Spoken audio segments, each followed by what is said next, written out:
The auctioneer's hammer crashed down like thunder in Timber Falls' muddy Main Street. Katie Brennan stood on that makeshift platform like livestock waiting for slaughter, her worn dress hanging loose on her thin frame. The cold October morning of 1875 bit through the crowd's cruel laughter. "Barren as a salt flat," the auctioneer hollered, his voice cutting through the mountain air. "But she's got strong hands for work, and won't be birthin' no mouths to feed." Men spat tobacco juice and laughed, treating a human soul like damaged goods at market. Katie's eyes found her mother's across the crowd, a look that said, "Forgive me, child," before her mother turned away in shame. Her father, Seamus, counted dirty coins with shaking hands, whiskey on his breath at 9 in the morning. "Going once for $12. Any man need a workin' woman who won't trouble you with babies?" From the back of the crowd, a weathered hand rose slow and deliberate. Jake Sullivan stepped forward, his 4 children clinging to his coat. "I'll take her," he said quiet-like. "But she ain't property. She's a person." Jake Sullivan woke every morning to the sound of his own failure. This cold dawn in the Colorado Rockies was no different. Frost thick on the cabin windows, empty chair at the breakfast table, and 4 motherless children who needed more than he could give. He struggled to braid 12-year-old Sarah's hair while smoke poured from burning flapjacks on the wood stove. Little Emma, just 6 years old, cried for her mama like she did most mornings. 9-year-old Tommy had wet his bed again, and 14-year-old Ben just glared at the world with all the anger a boy carries when life takes too much, too soon. "Pa, you're hurting me," Sarah whimpered as Jake's calloused hands tangled in her auburn hair the same color as Mary's had been. "Sorry, sweetheart." Jake's voice was rougher than sandpaper. He could fell a pine tree twice his height, but he couldn't manage a simple braid. Maybe just wear it loose today. At breakfast, Ben pushed his burned flapjacks around his plate. "When are we going to get a real ma, Pa? One who can cook and fix hair and—" His voice cracked. At 14, he was trying to be the man of the house, but he was still just a boy missing his mother.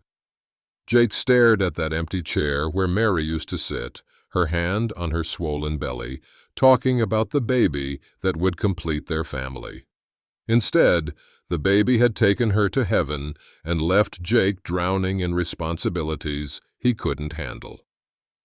"We got each other," Jake said, but even he didn't believe it was enough anymore.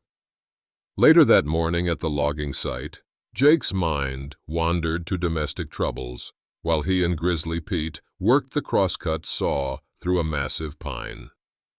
The blade caught, bucked, and nearly took Jake's head off. "Damnation, Jake!" Pete wiped sweat from his grizzled face. "You trying to get yourself killed? That saw could have split your skull like kindling." Jake steadied himself against the pine. "Sorry, Pete. Got my mind elsewhere." "I can see that. Look here, friend, you're a good man trying to do right by them children, but you can't be both mama and papa. Them kids need a woman's touch, and you need help before you kill yourself trying." That afternoon in town, Jake overheard the gossiping women at Miller's General Store. "Poor Sullivan children, running wild without a mother," Mrs. Henderson clucked. "That oldest boy's getting into fights, and little Emma's still wetting herself at 6 years old. Jake's a decent man, but he's failing those children." "Should remarry," agreed Mrs. Patterson. "But what decent woman would take on 4 half-wild children and a man still mourning his dead wife?" Jake paid for his supplies and left without a word, their judgment following him like smoke from a bad fire. Back at the cabin, Jake sat at his kitchen table counting coins, $23 and some change. Winter was coming hard, and he needed supplies, medicine for Emma's cough, warm clothes for growing children, and food that would last until spring, logging resumed. The money wouldn't stretch far enough. Ben found him there, head in his hands. "Pa, you all right?" Jake looked up at his eldest son, so much like Mary around the eyes, but carrying too much worry for a 14-year-old boy. "Just figuring winter supplies, son. Nothing for you to fret about." But Ben was smart enough to see the truth in those scattered coins. "We ain't got enough, do we?" Jake pulled his son close, smelling wood smoke and boy sweat in his hair. "We'll make do. Sullivan men always find a way." Later that evening, after the children were asleep, Jake stood on his porch, looking out at the mountain wilderness. 2 years since Mary died, and he was still failing her memory every single day. The children were growing wild without a mother's guidance, and he was one accident away from leaving them orphans. Grizzly Pete's words echoed in his mind. "Them kids need a woman's touch." The next morning, Pete brought troubling news from town. "Heard tell some families are getting desperate, Jake. This early winter's got folks scared. Word is, the Brennan family's talking about doing something no Christian family should ever consider." Jake frowned. "What kind of something?" "The kind that decent men don't speak of in polite company. But if you're ever in town and see something that ain't right, a man's got to follow his conscience." Pete's words followed Jake down the mountain trail toward Timber Falls, where the October air carried whispers of desperation and decisions that would haunt a community forever. The crowd in Timber Falls looked more like a pack of wolves than Christian folk that cold October morning. Jake kept his 4 children close behind him as they pushed through the gathering on Main Street, but what he saw on that makeshift platform made his blood freeze. Katie Brennan stood there like a broken bird, her thin frame shaking in the mountain wind. The auctioneer, a greasy man named Culver, was describing her like she was a mule up for sale. 22 years old, strong as a mule for work, and best of all, she's barren. Won't be dropping babies every year like most women. Think of the money you'll save on feeding extra mouths." The crowd laughed. Men spat and made crude jokes about damaged goods and defective merchandise. Jake felt his children press closer against his legs, little Emma whimpering at the cruel voices. Seamus Brennan stood off to the side, his Irish accent thick with whiskey and shame. "She's a good worker, she is. Clean, quiet, won't give you trouble. Just can't give you children is all." Jake's eyes found Katie's mother in the crowd, a broken woman who couldn't even look at her daughter. When their eyes met, Katie's face showed a dignity that all this cruelty couldn't touch. She stood straight, chin up, even as they auctioned her soul. "What's happening, Pa?" Sarah whispered. Jake's jaw worked like he was chewing on nails. He'd seen cattle treated better than this. His own childhood came flooding back. The hunger, the desperation, the way poor folk got ground down by circumstances beyond their control. But he'd never seen a human being sold like property. "Going once for $8. Come on, men. She's worth more than that for the work alone." $10, called out a rancher Jake recognized, a man known for working his horses to death. $12. Jake looked down at his children, at Emma's frightened eyes, at Ben's confused anger, at Tommy and Sarah clinging to his coat. He had $12 in his pocket, $12 that was supposed to buy winter supplies for his family. But as he watched Katie Brennan stand there with quiet dignity while the world treated her like livestock, Jake heard Mary's voice in the wind. "Do what's right, Jacob. Always do what's right." His hand went up slow and deliberate. "I'll take her," Jake said, his voice cutting through the crowd's noise. "But she ain't property. She's a person." The crowd turned to stare at the tall logger with his 4 children. Culver squinted at him. "You're bidding $12, Sullivan?" "I am." "Going once." going twice. The hammer fell. Sold to Jake Sullivan. Jake pushed through the crowd to the platform, his children following like ducklings. He climbed up and held out his hand to Katie. "Ma'am?" Katie stared at his offered hand, then at his face. Her voice was barely a whisper. "Why?" "Because every woman deserves respect," Jake said simply. "And my children need someone who understands kindness." He helped her down from the platform while the crowd muttered and dispersed. Seamus Brennan approached, reeking of whiskey, holding out his hand for the money. $12, as agreed, he slurred. Jake counted out the coins, but his eyes never left Seamus's face. "If I ever see you near her again, we're gonna have words. Understand?" Seamus nodded quickly and shuffled away, clutching his blood money. Katie stood beside Jake's wagon, uncertain. She'd expected to be thrown in the back like cargo, but Jake was untying his wife's old traveling dress from his pack. "Mary was about your size," he said quietly. "It ain't much, but it's clean and warm." Katie's hand shook as she took the dress. I ain't looking for charity, mister. I'll work for my keep." "I expect you will," Jake said, offering her the wagon seat beside him. "But you'll do it as a person, not as property." As they prepared to leave town, Sheriff Dutch Keller tipped his hat with a cold smile. His badge caught the sunlight, but his eyes were snake-mean. "Hope you got papers for that transaction, Sullivan," he said, voice smooth as oil on water. "Sometimes folks change their minds about sales.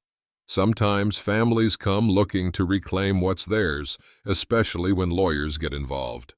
Jake met the sheriff's stare without flinching. "She's not property to be reclaimed." "We'll see about that," Keller said, still smiling that cold smile. "We'll surely see about that." The journey up the mountain trail to Jake's cabin passed in heavy silence. Katie sat beside him on the wagon seat, but she felt the weight of 4 pairs of children's eyes studying her from behind. She didn't blame them for their suspicion. They'd lost one mother already, and here came a stranger their father had bought like a sack of grain. The cabin appeared through the pine trees as the sun touched the western peaks. It was sturdy, but showed signs of a man struggling alone. Patched roof, wild garden, and smoke coming from a chimney that needed cleaning. "It ain't much," Jake said as he helped Katie down from the wagon. "But it's warm and dry, and there's room for you in the back bedroom." Katie looked at the cabin that would be her new home. "Where will you sleep?" "I'll bunk with the boys. It's only proper." Inside, Katie saw the scope of Jake's domestic struggles. Dishes piled in the wash basin, mending in a basket that looked like it hadn't been touched in months, and dust thick on surfaces that needed a woman's attention. But the cabin had good bones and love in its corners. Children's drawings stuck to the walls, whittled toys on shelves, and family photographs showing happier times. "You hungry?" Jake asked awkwardly. Katie nodded toward the kitchen. "Let me earn my keep." She found supplies in the pantry and set to work while the family watched from the doorway. Her movements were efficient, practiced. She might have been sold like damaged goods, but someone had taught her to cook. Soon, the smell of real food filled the cabin, something the children hadn't smelled in months. At dinner, Katie served everyone else before herself, old frontier courtesy that Jake noticed and appreciated. The children ate like wolves, and Jake saw Emma actually smile for the first time in weeks. "This is good, Miss Katie," Tommy said through a mouthful of cornbread. "Better than Pa's cooking." "Tommy!" Sarah scolded, but Jake just chuckled. "Boy's got a point. I can fell trees, but I can't cook worth spit." After dinner, Katie found the mending basket and settled by the fire with needle and thread. Jake sat across from her, whittling a toy horse for Emma while the children played quietly nearby. The domestic scene felt strange, like trying on clothes that didn't quite fit, but might with time. "Why did you really buy me?" Katie asked suddenly, her voice barely above a whisper. Jake's knife paused on the wood. "Because what they were doing was wrong." "But why you? You got your own troubles. 4 children to raise alone. Why take on more burden?" Jake looked at his children, then back at Katie's hands. Small but strong, mending Ben's torn shirt with careful stitches. "Because them children need what I can't give them. And maybe you need folks who'll see your worth." Katie's needle stopped moving. "I ain't worth much. That doctor in town, he said—" "That doctor don't know everything," Jake interrupted gently. "Worth ain't measured by what you can't do. It's measured by what you can." Late that night, Katie lay awake in Mary's bed, surrounded by another woman's belongings. The sheets smelled like lavender and distant sadness. Through the thin walls, she heard little Emma coughing, a deep rattling cough that spoke of fever building. She rose quietly and padded to the children's room. Emma was burning up, her small body shivering despite the fever. Katie had helped her grandmother nurse sick children back in Ireland. She knew that cough. Without waking the others, she went to the kitchen and brewed willow bark tea, adding honey to cut the bitterness. She cooled Emma's forehead with damp cloths and spooned the medicine between the child's lips, humming an old Irish lullaby her own mother had sung long ago. Jake found her there at dawn, still tending his daughter. Emma's fever had broken, and she was sleeping peacefully for the first time in days. "How did you—" Jake's voice was rough with emotion. "My grandmother taught me. God gives us plants for healing," she used to say. "We just have to know which ones to use." Jake knelt beside the bed, his large hand gentle on Emma's forehead, cool and dry. "What, you saved her?" "I helped her. The healing comes from inside." Their eyes met over the sleeping child, and something passed between them. Not love, not yet, but recognition. 2 broken people who might be stronger together than apart. Through the cabin window, movement caught Katie's eye. A figure on horseback watched from the tree line, too distant to identify, but close enough to be a threat. "Jake," she whispered. But when she blinked, the rider had vanished like smoke. The next morning brought Grizzly Pete to Jake's door with news that settled in his stomach like bad meat. Pete's weathered face was grim as he accepted coffee and settled by the fire. "Heard talk in town, Jake. Seamus Brennan's been asking questions, drinking hard, and telling anyone who'll listen that his daughter was stolen." Jake's jaw tightened. "She wasn't stolen. She was bought fair and square, and she stays of her own free will. I know that, and you know that. But Brennan's got himself a lawyer now, that snake oil salesman Crawford from Denver. Says the sale wasn't legal, that Katie belongs to family until she's properly married off." Katie, washing dishes at the kitchen basin, went very still. The plate in her hands trembled. Pete continued, his voice low so the children wouldn't hear. "There's more. Sheriff Keller's been asking questions, too. About your arrangement here, about whether it's proper. You know what I mean." Jake stood abruptly, his chair scraping against wood floors. "What goes on in my home is nobody's business but mine." That's what I told them. "But Jake—" Pete looked uncomfortable. "That preacher, Reverend Blackwood, he's been stirring up the congregation, talking about unmarried folks living together, about setting bad examples for the children." After Pete left, Jake found Katie on the porch, staring out at the mountains. Her shoulders were rigid with tension, and he could see she was fighting tears. "I should go," she said without turning around. "I'm bringing trouble to your family. You're staying right here. Jake, you don't understand. No, you don't understand." Jake moved to stand beside her. "I didn't buy you to be my wife." The words hit Katie like cold water. She turned to stare at him, hurt flickering in her eyes. "What?" Jake ran his hands through his hair, suddenly looking older than his 45 years. "Hell, I'm making a mess of this. What I mean is, I saw you on that platform, and I saw injustice. But the truth is, I didn't rescue you for romantic reasons. I rescued you because my children are growing wild, and I'm failing them every day." Katie's face went carefully blank. "You bought me to mind your children." "I bought you to give you a choice," Jake said quietly. "To stay or go. To be treated with dignity instead of cruelty. But yes, I hoped. I hoped you might help with Emma and the others. I can't braid hair or mend clothes or know when they're sick. I'm failing them, Katie, every single day."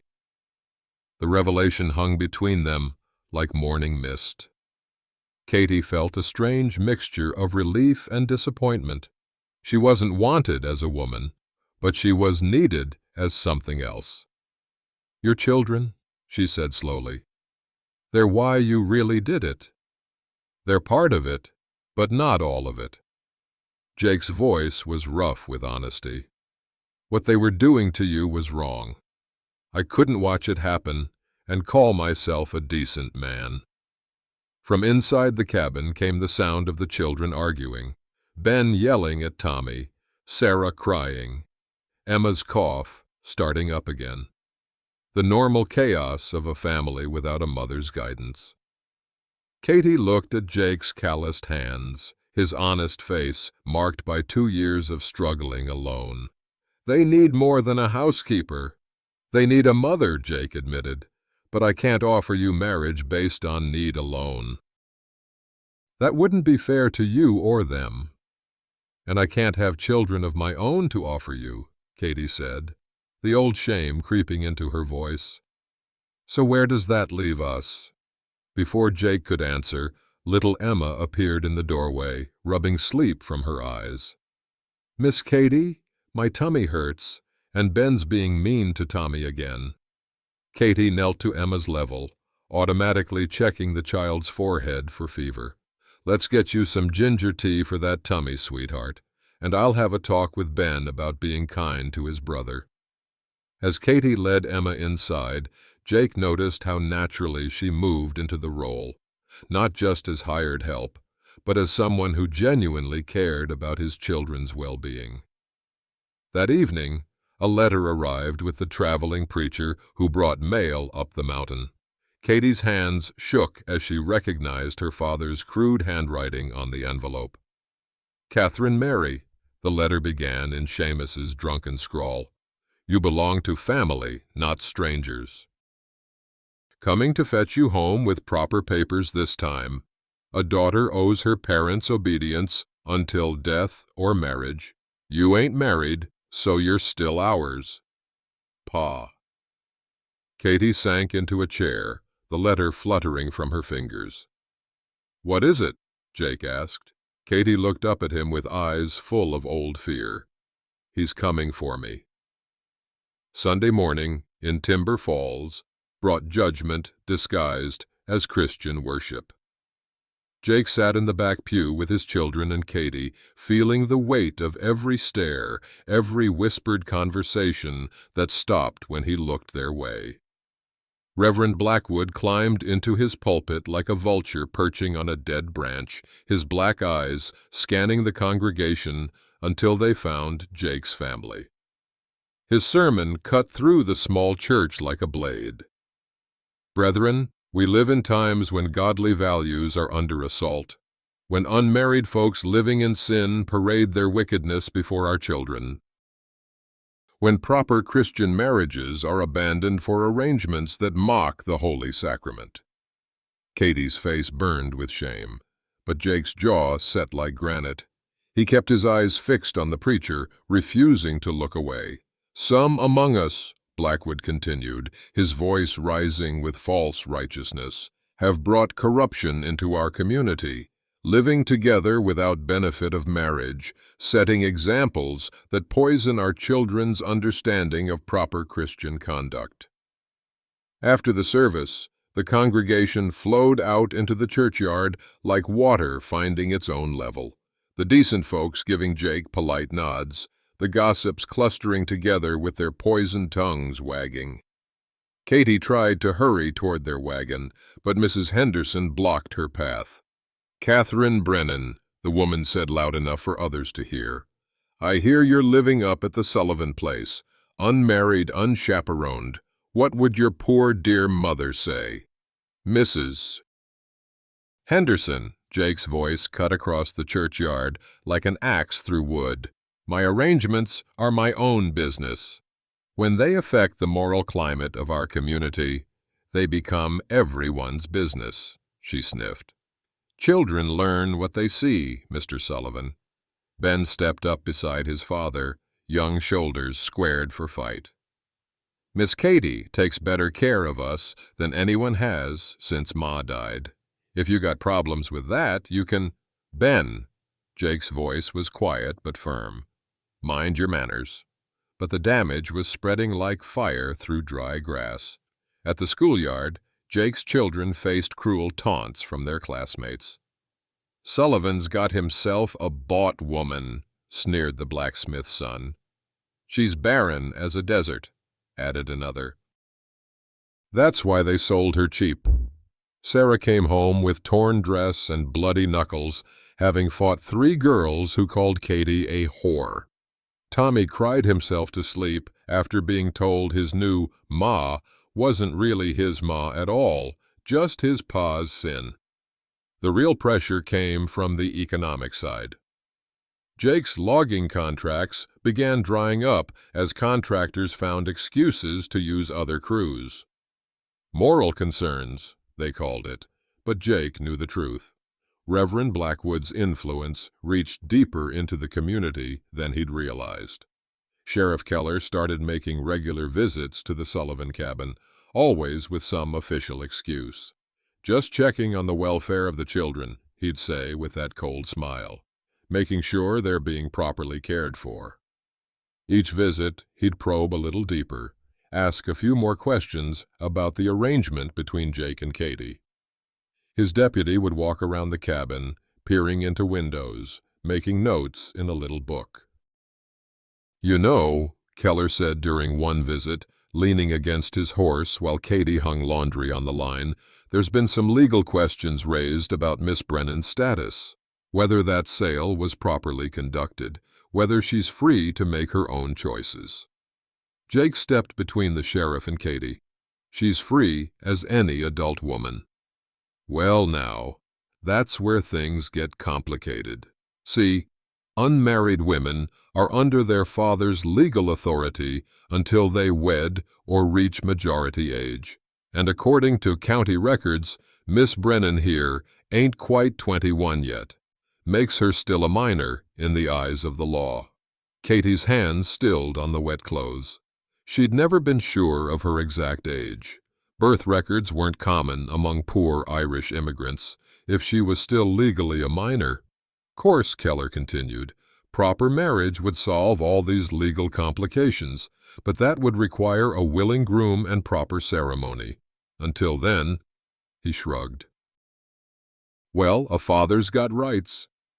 That evening, Katie found Jake in the barn, feeding the horses with more violence than necessary. His face was dark as a storm cloud. "Maybe they're right," Katie said quietly. "Maybe I should go." Jake's hands stilled on the horse's neck. "Where would you go?" "I don't know, but I won't bring shame to your children or ruin your livelihood. They need you more than they need me." Jake turned to face her, hay dust caught in the lamplight between them. "And what do you need, Katie?" The question hung in the air like smoke. What did she need? For 22 years, she'd been told she was worthless, damaged, less than whole. But these past weeks with Jake's family had shown her something different. "I need to matter," she whispered. "I need to be worth something to somebody." From the cabin came Emma's cough, deeper now, more troubling. Katie's head turned toward the sound like a compass finding north. "She's getting worse," Jake said. Katie nodded, already moving toward the door. "I know." 3 days later, Emma's fever came back with a vengeance. Katie found the little girl burning up in her bed, delirious and struggling to breathe. The cough had turned wet and rattling, the kind of sound that meant pneumonia was settling into tiny lungs. "Jake!" Katie called, her voice tight with fear. Jake rushed in from the barn, took one look at his daughter, and went pale. "How bad?" "Bad. We need Doc Henley, but—" Katie looked out at the early November snowstorm that had been raging for 2 days. The passes would be impassable, the doctor trapped in town until the weather broke.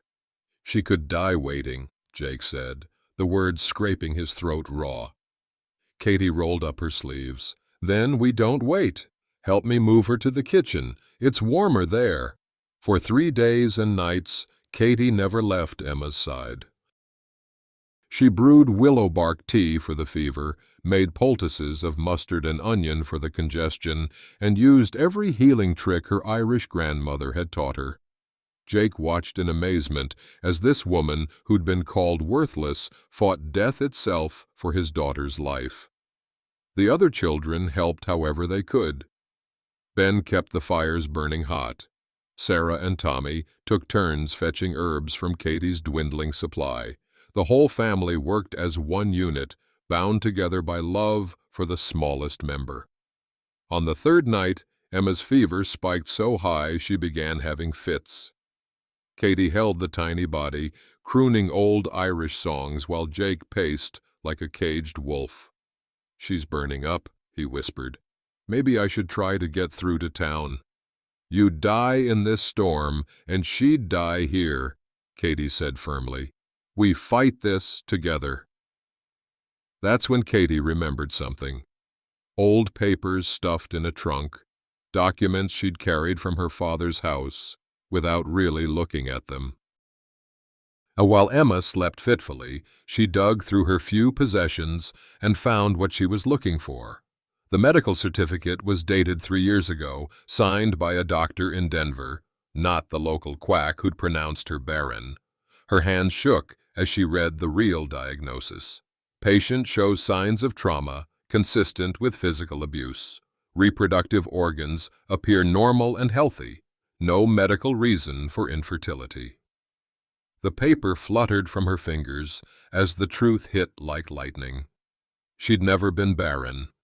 The local doctor had lied, probably paid off by her father to make her worthless for marriage, easier to sell as labor instead of bride. "Katie?" Jake found her on the kitchen floor, tears streaming down her face. "What is it?" She handed him the paper with trembling fingers. Jake read it twice, his face darkening like a thundercloud. "That son of a bitch.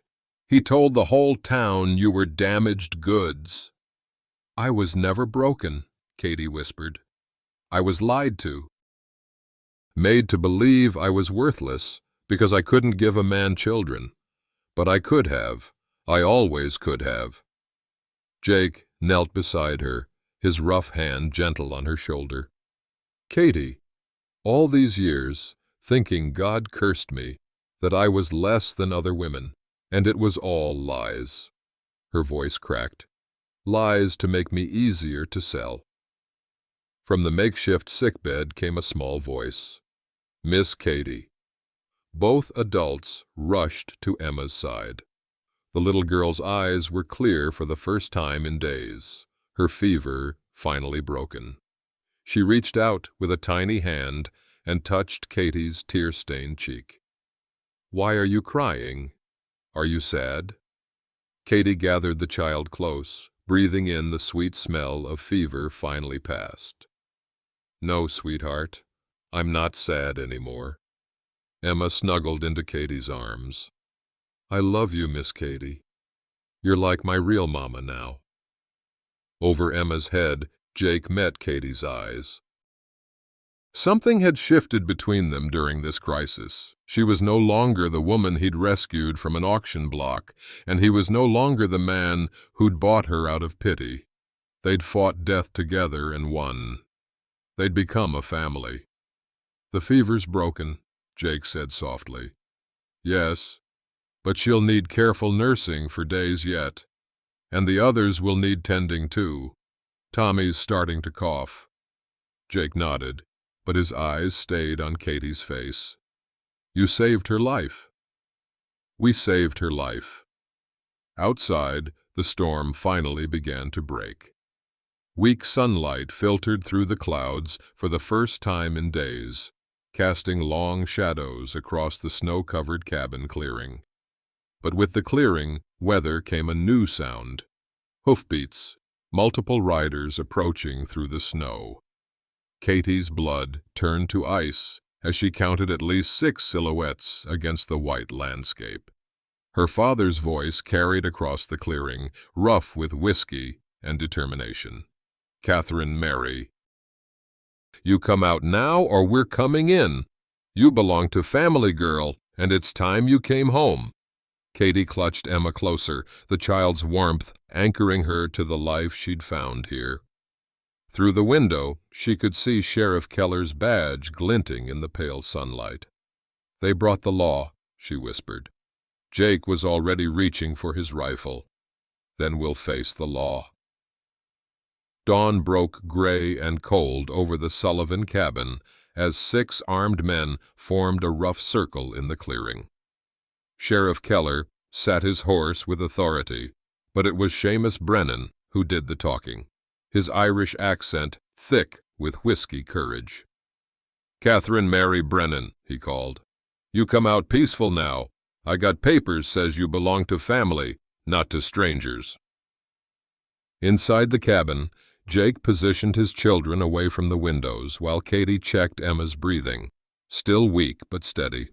The little girl slept on, unaware that her world was about to be torn apart. Stay with Emma, Jake told Sarah. Keep the young ones quiet.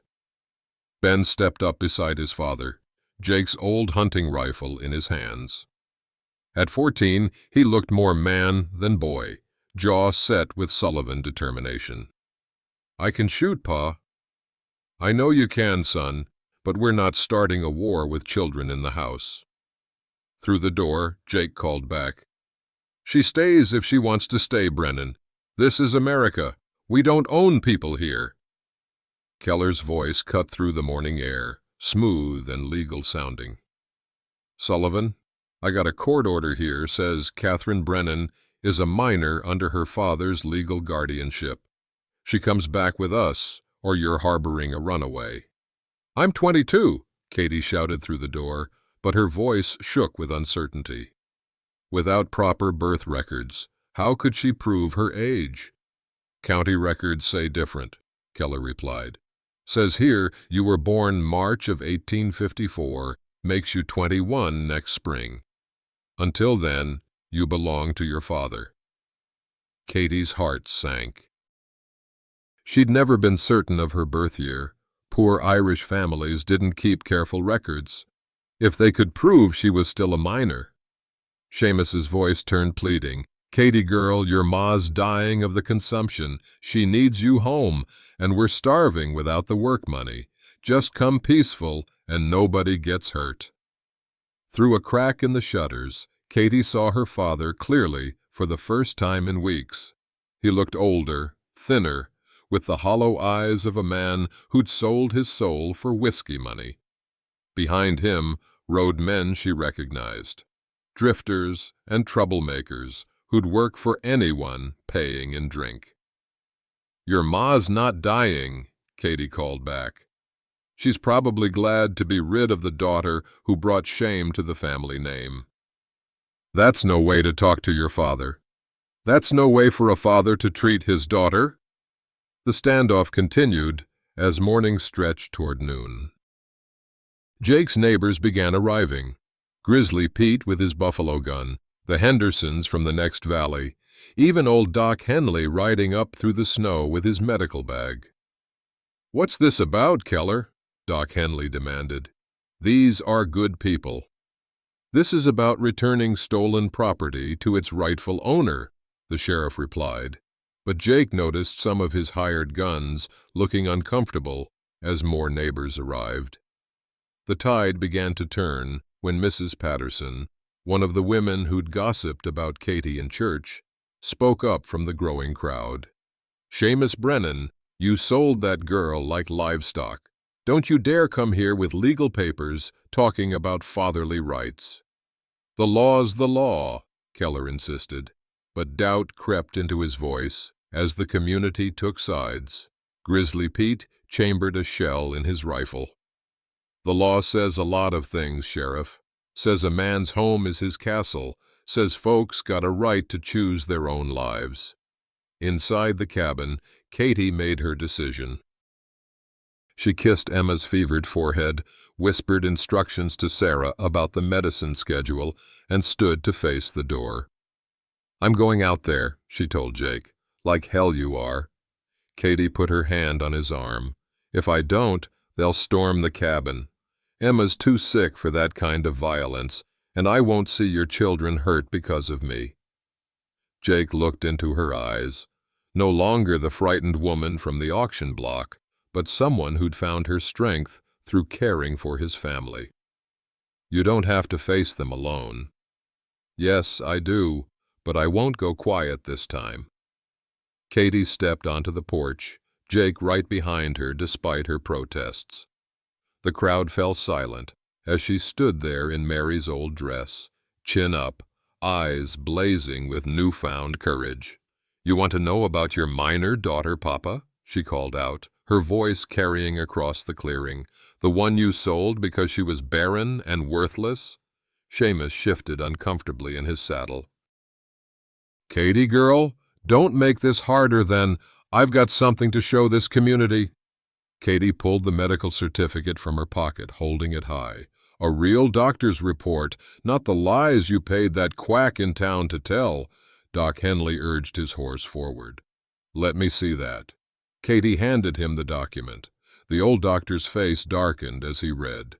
"This says Catherine Brennan's reproductive system is perfectly normal. No signs of infertility whatsoever." A murmur ran through the crowd. Sheriff Keller's horse pranced nervously. "That don't change her legal status. It changes everything." Doc Henley's voice boomed across the clearing. "This girl was deliberately misdiagnosed to destroy her marriage prospects, made worthless so she could be sold as labor instead of wed as a woman should be." The crowd's murmur turned to angry voices. Mrs. Patterson stepped forward, her face flushed with righteous indignation. "Seamus Brennan, you mean to tell us you knew she wasn't really barren?" The doctor said..." Seamus's whiskey courage was evaporating fast. "Which doctor?" Jake called out. "The one in town who takes money to lie? Or this real doctor from Denver?" Katie felt the crowd's energy shifting, felt the power that came from speaking truth after years of swallowing lies. "Tell them about the beatings, Papa. Tell them why a real doctor found signs of trauma on my body." "You shut your mouth, girl." "No," Katie's voice rang like a bell. "I've been shut up too long. Tell them how you beat me when I couldn't get pregnant fast enough to bring bride money. Tell them how you and that fake doctor cooked up the barren story to cover the bruises." The crowd erupted in angry shouts. Even Keller's hired guns looked sick at the revelation. Doc Henley stood in his stirrups, pointing an accusatory finger at the sheriff. "Dutch Keller, did you know about this conspiracy?" "I don't know nothing about..." "Then why?" came a new voice from the back of the crowd. "Have you been collecting money every time you claim a sole daughter for her family?" Everyone turned to see Tom Bradley. the territorial prosecutor riding into the clearing with a ledger book in his hands. "Interesting reading. This account book we found in your office, Sheriff, shows payments from 6 different families for returning runaway daughters. Some of those same daughters sold and reclaimed multiple times." Keller went pale. "You got no right searching my private papers." "I do when there's evidence of a systematic conspiracy to defraud families and abuse young women." Bradley's voice was cold as mountain snow. "You're under arrest, Dutch Keller. You and anyone else involved in this sick scheme." The hired guns began backing away, suddenly very interested in being somewhere else. Seamus Brennan looked around desperately for support that wasn't coming. "She's still my daughter," he shouted. "Blood's thicker than—" "Blood that beats and lies and sells isn't thicker than anything," Jake said quietly, stepping up beside Katie. "She's chosen her family, Brennan, and her family's chosen her." Katie reached for Jake's hand, their fingers intertwining. "I choose the Sullivan family," she said clearly. "I choose people who see my worth, not people who'd sell me for whiskey money." The territorial prosecutor's ledger book fell open in the mountain wind, pages fluttering with the names of systematically abused women. Tom Bradley read from it like a prosecutor delivering an indictment to the world. Sarah Morrison sold 3 times to different men, reclaimed twice for Sheriff Keller's fee. Mary O'Brien, beaten unconscious by her buyer, returned to family, who immediately sold her again. Hannah Schmidt died trying to escape her 3rd sale. Each name hit the crowd like a physical blow. These weren't strangers' daughters. These were women from their own community, their own families. "That's not all," Bradley continued, his voice cutting through the mountain air. "Dr. Marcus Webb has been falsifying medical records for 5 years.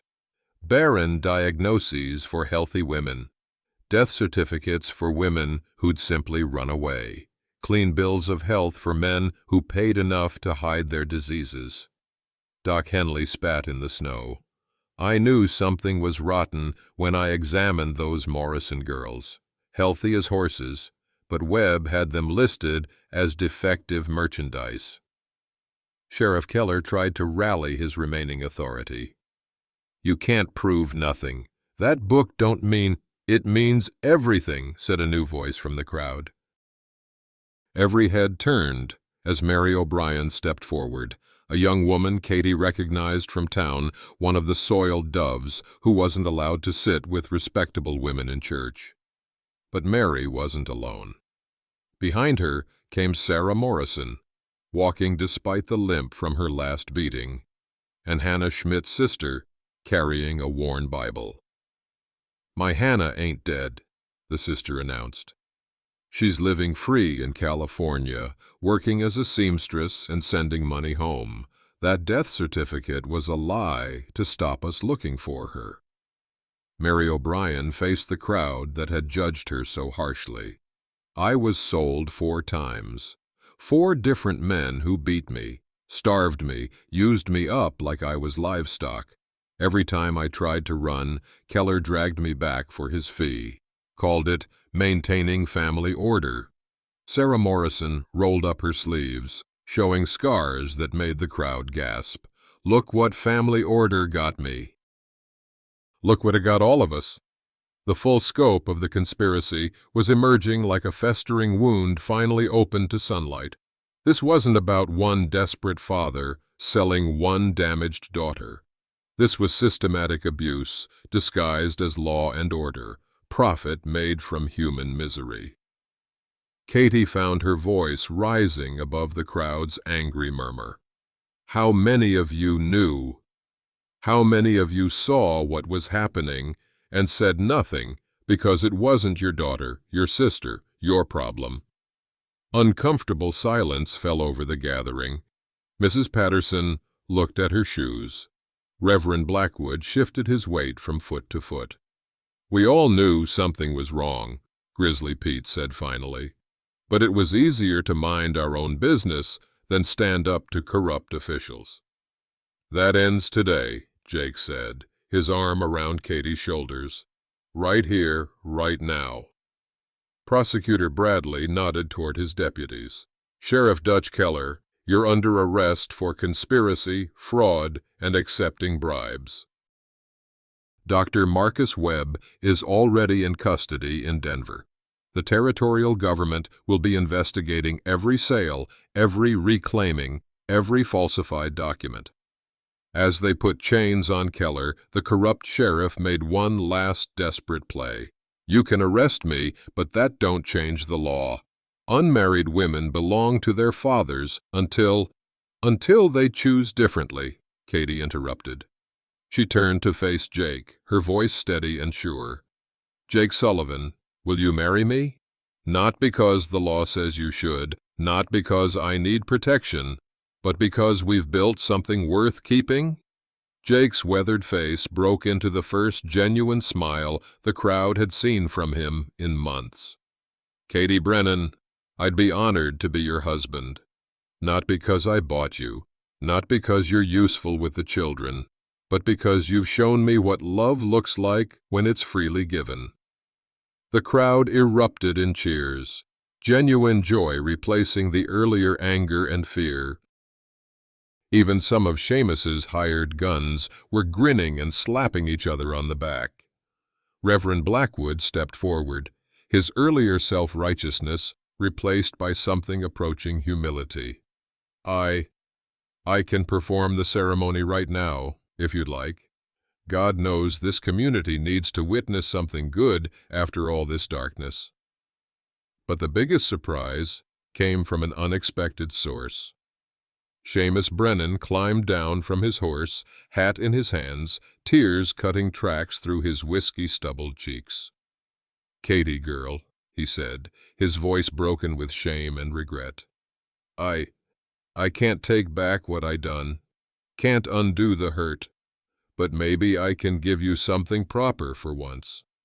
He reached into his coat and pulled out a small wooden box. This was your ma's wedding ring. She made me promise to give it to you when you found a good man. Seems like you found one. Katie took the ring box with shaking hands.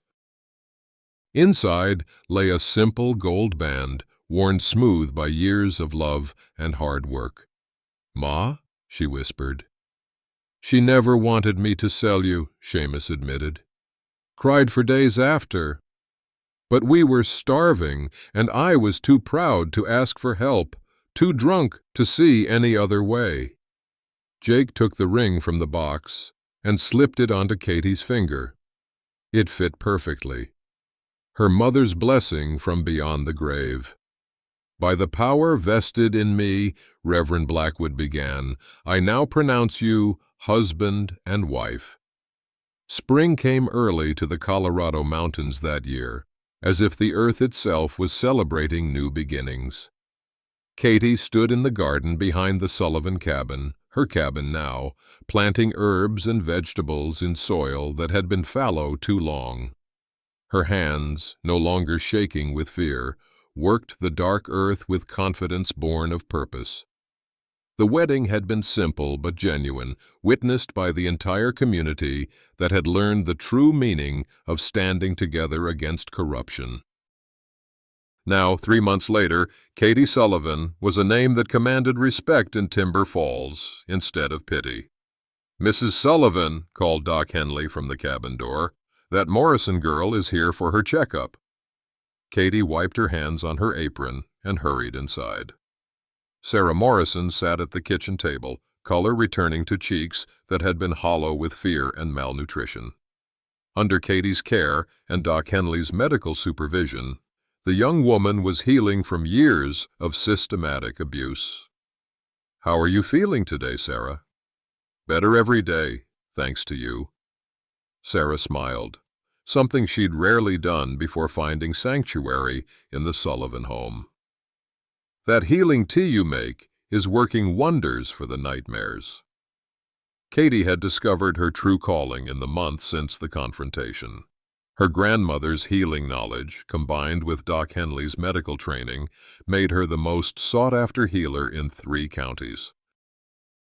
But more than that, she'd become a refuge for women escaping abusive situations, a living proof that healing and dignity were possible. The territorial investigation had uncovered the full scope of the corruption. Sheriff Keller was sentenced to 10 years in federal prison. Dr. Webb faced similar charges in Denver.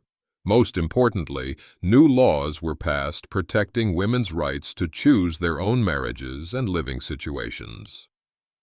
"Katie!" Jake's voice carried from the front porch. "Come see what Ben's made." She found her stepson, for that's what he truly was now, standing proudly beside a beautifully carved cradle. At 15, Ben had grown into a fine young man, his anger transformed into protective strength. "It's for the baby," he said, grinning at Katie's surprised expression. "What baby?" Katie asked, though her hand instinctively moved to her still flat belly.